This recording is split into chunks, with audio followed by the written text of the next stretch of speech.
Sejenak Risma menatap ke arah bapaknya. Terlintas di kepalanya kepingan-kepingan memori masa lalu, di mana Risma, Hasan, Ratna masih satu atap.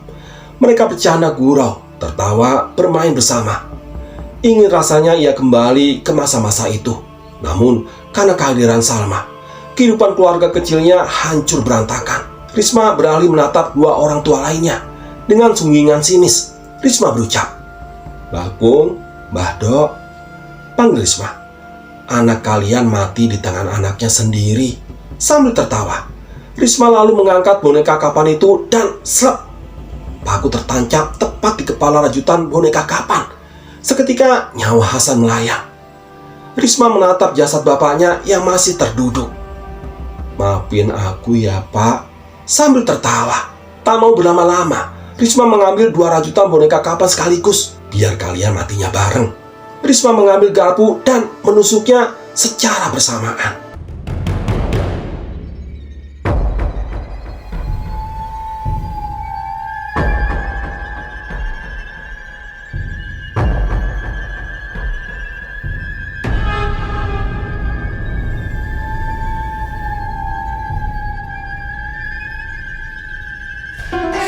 Bismillahirrahmanirrahim. Assalamualaikum warahmatullahi wabarakatuh. Ya, kembali lagi bersama Cerpen Horor. Cerpen Horor kali ini akan membacakan sebuah kisah yang berjudul Mati dalam Rajutan Kain Kapan. Ya, dibacakan cerita ini dari akun Twitternya @cerita_setan. Buat teman-teman yang ingin membacanya langsung bisa mengunjungi linknya yang nanti akan ditampilkan di deskripsi. Dan juga buat teman-teman yang baru saja menemukan channel ini, bisa membantu supaya channel ini bisa berkembang lagi, yaitu dengan cara menekan tombol subscribe. Baik, yang ingin tahu bagaimana ceritanya, yang ingin tahu bagaimana kisahnya, langsung saja kita bacakan. Sebuah kisah tentang seorang anak yang membantai satu keluarga dalam semalam. Satu-satu aku santet bunda, dua-dua aku santet ayah, tiga-tiga santet kakek nenek, 1, 2, 3 aku bahagia. Begitulah nyanyian yang sering Risma nyanyikan ketika sedang merajut boneka kapan. Hal itu setidaknya mampu membuatnya sedikit tenang. "Dok, makannya sudah siap nih. Ya makan dulu." Panggil Ratna dari ruang makan. Tapi tak ada sautan dari anaknya. Ratna lalu meninggalkan ruang makan mencari anaknya di kamar, agar lauk yang baru saja digoreng masih hangat ketika dimakan. Ratna sampai di depan pintu kamar, ia mengetuk sebelum membukanya. "Dok, lagi bikin apa sih?" tanya Ratna. Ia berdiri di belakang anaknya yang sedang duduk di kursi jahit. Sang anak diam saja, tidak menanggapi pertanyaan ibunya. "Ibu udah goreng lauknya tuh, yuk makan dulu yuk, keburu dingin nanti." Lanjutnya sembari menunduk di samping anaknya, menatap teduh. Risma anak perempuan satu-satunya. Ia lalu menoleh ke arah Ratna, tersenyum damai. "Sebentar lagi ya Bu, ini sudah mau selesai kok." Ratna menoleh ke arah tangan Risma. Di sana, Risma sedang merajut kain kapan yang berwarna putih yang hampir jadi. Rajutan itu membentuk sebuah boneka kecil. Ratna tahu, bahkan masih mengingatnya dengan jelas. Bagaimana Hasan, suaminya Ratna sekaligus bapaknya Risma, tega meninggalkan Ratna dan Risma demi wanita lain. Hal itu juga didukung oleh orang tua Hasan yang lebih memilih wanita itu ketimbang Ratna dan Risma. Semenjak ia ditinggal bapaknya, Risma menjadi lebih pendiam. Setiap hari, kesibukannya hanya merajut kain kapan itu dan membentuk boneka. Ratna menghitungnya ada sekitar 4 rajutan boneka kapan yang sudah jadi, termasuk yang sedang ia lihat. Ibu tungguin ya," ucap Ratna sembari menarik kursi kayu. Ia lalu duduk di samping anaknya. Tak lama setelah itu, Risma bangkit. Ia berjalan ke arah lemari kayu yang ada di sebelah meja jahit, membukanya dan meletakkan rajutan boneka kapan itu di dalam lemari. Sebelum beranjak, Risma menatap barisan boneka kapan sembari berucap lirih, "Aku benci sama kalian semua." Malam itu sepulang jam kerja, bertepatan dengan malam Selasa Kliwon, jalanan terlihat sepi dan lenggang. Tepat setelah belokan kedua dan memasuki jalanan corblok, sepeda motor itu melaju dengan perlahan. Sesampainya di ujung jalan, motor itu baru berhenti dan diparkirkan di halaman rumah tak seberapa luas. Risma turun dan berjalan ke arah pintu, mengetuknya dan menunggu pemilik rumah membukanya. Tak lama, pintu dibuka. Muncul seraut wajah keriput. Risma masuk ke dalam. Duduk dulu, Nduk, ucap lelaki tua yang Risma kenal dengan nama Mbah Darmo. Risma lalu duduk di karpet warna merah. Ia menghadap ke arah Mbah Darmo dengan jarak satu meja kecil berisi taburan kembang warna-warni dan kepulan asap kemenyan. Tak ada raut ketakutan di wajah Risma. Malah yang ada di pikirannya saat itu, bagaimana caranya mempercepat ritual ini agar semuanya cepat selesai. Apa kamu sudah yakin, Dok? Tanya Mbah Darmo memastikan. Risma mengangguk. Syaratnya sudah kamu bawa semua, lanjut Mbah Darmo. Risma kemudian membuka tas ransel dan mengeluarkan rajutan boneka kapan, foto cetak dan 4 helai rambut. Lalu disambut dengan anggukan kepala oleh Mbah Darmo. Mbah Darmo menatap tajam ke arah Risma. Mbah mau tanya sekali lagi. Apa kamu benar-benar yakin dan sudah ikhlas? Iya, Mbah, saya sudah tidak peduli lagi sama mereka, Mbah. Yang penting mereka mati. Itu sudah adil buat saya dan ibu saya. Jawab Risma dengan mantap. Mbah Darmo menatap sekali lagi ke arah Risma. Ia bisa merasakan beban berat yang ia rasakan oleh Risma. Hidupnya hancur berantakan. Cinta pertamanya terhadap seorang bapak musnah karena orang ketiga. Apalagi kakek dan neneknya mendukung untuk menyengsarakan cucu dan menantunya. Itu benar-benar tidak adil, gumam Risma. Simbah ada 2 pilihan, Dok, ucap Mbah Darmo. 2 pilihan? Apa itu, Mbah? Risma balik bertanya dengan dahi berkerut penasaran. Pilihan pertama, biarkan jin perewanganku yang mengeksekusi, atau pilihan kedua, dengan pinjam sukmamu dan kamu sendiri yang akan mengeksekusi. Risma diam sejenak, berpikir mana yang lebih baik di antara 2 pilihan itu. Tapi setelah itu, Risma menggeleng.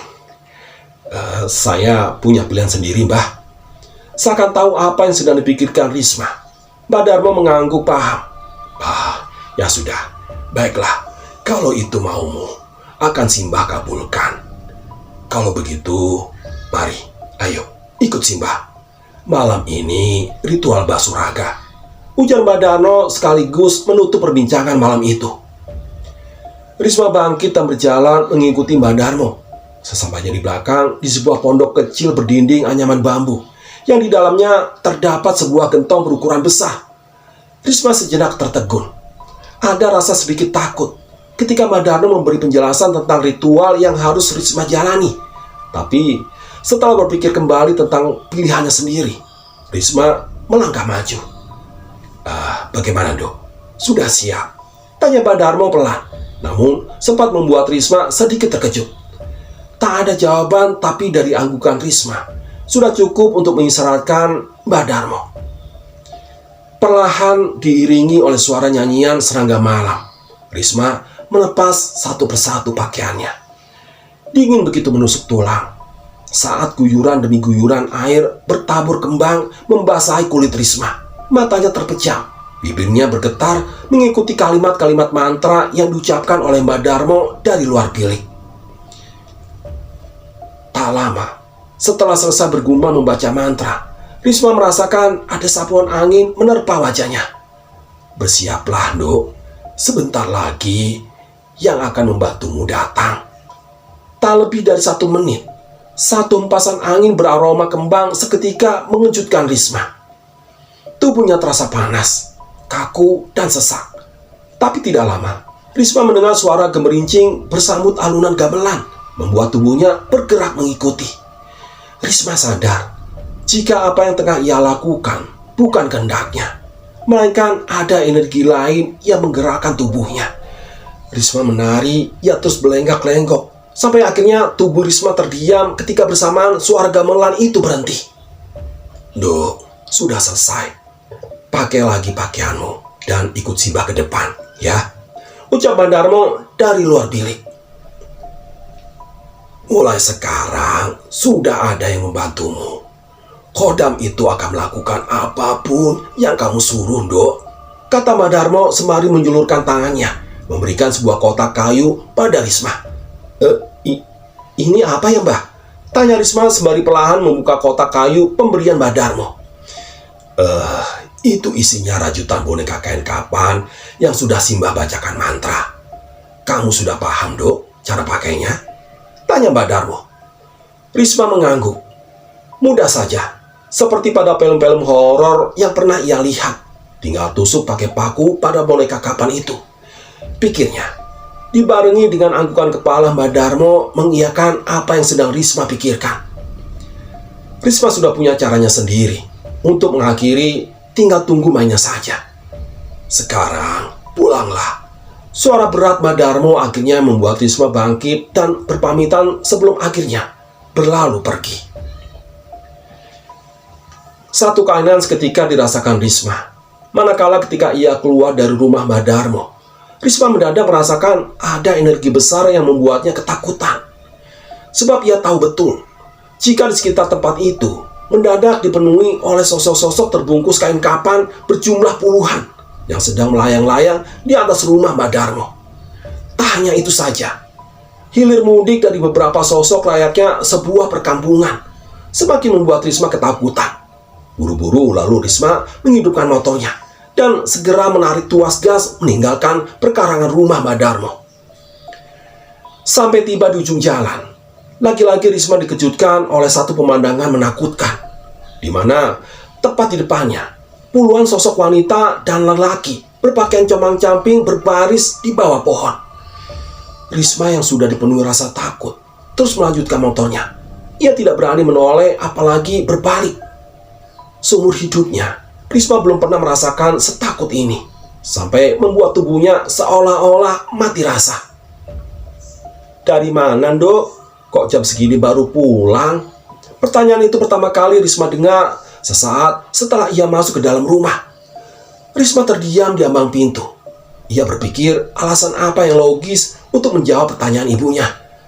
Dok, ibu tahu kamu masih dendam sama bapakmu, tapi mbok ya kalau ibu dikabarin kalau kamu pulangnya telat, ibu kan jadi khawatir, Dok. Iya, Bu.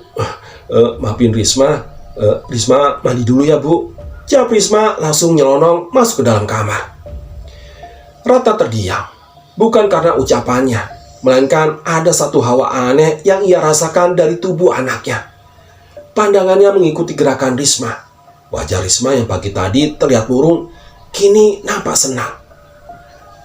Sesampainya di kamar, Risma buru-buru menyimpan kotak kayu pemberian Bandarmo ke dalam lemari baju.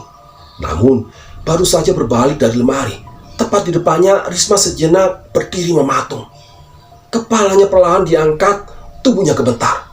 Pandangannya menatap lurus pada makhluk kurus jangkung bungkuk yang telah berdiri di hadapannya. Duh, ojo pisan-pisan nyalahi aturan, nek ora pengen nyawamu dadi gentine. Duh, jangan sekali-kali menyalahi aturan. Kalau tidak mau, nyawamu yang menjadi gantinya.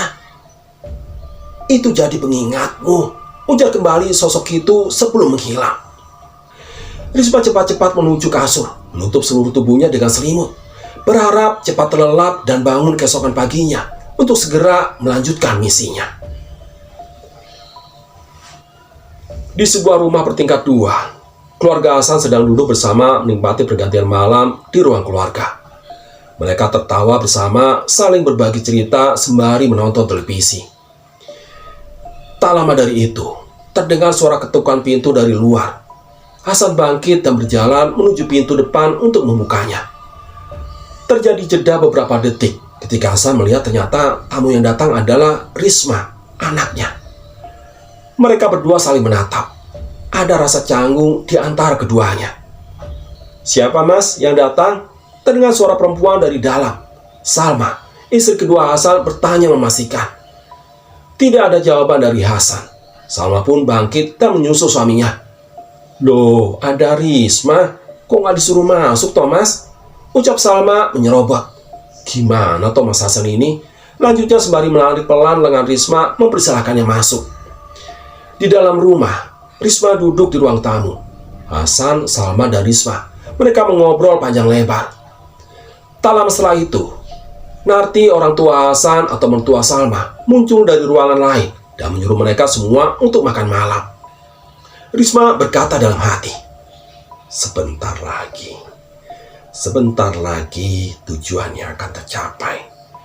Di meja makan persegi panjang sudah tersedia banyak sekali makanan. Mereka duduk saling berhadapan kecuali Risma. Ia duduk tepat di ujung. Pemandangan yang begitu sempurna untuk Risma.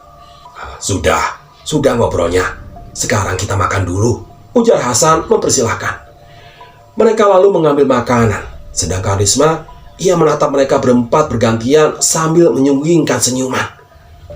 Makan yang kenyang, biar mati kalian tidak kelaparan, batin Risma dalam hati.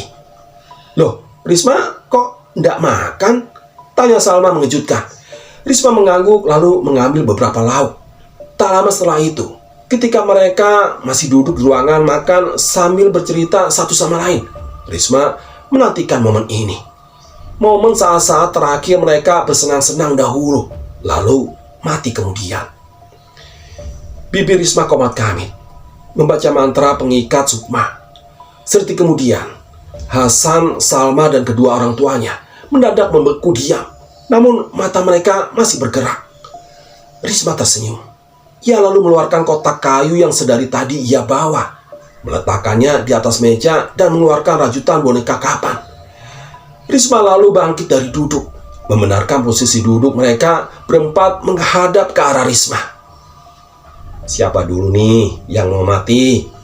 Tanya Risma sesaat setelah kembali duduk di kursinya. Seketika tatapan tajam mengarah ke arah Risma. Mereka semua melotot, merontak, berusaha bicara namun tidak bisa. Hanya suara gumam yang terdengar. Sambil menari, Risma menyanyikan lagu ini. Satu, aku santet Salma. Dua, aku santet Hasan. Tiga, santet tua Bangka. 1, 2, 3, aku bahagia. Risma benar-benar seperti orang gila. Risma lalu memandang rajutan boneka kapan itu, mencari sebuah nama.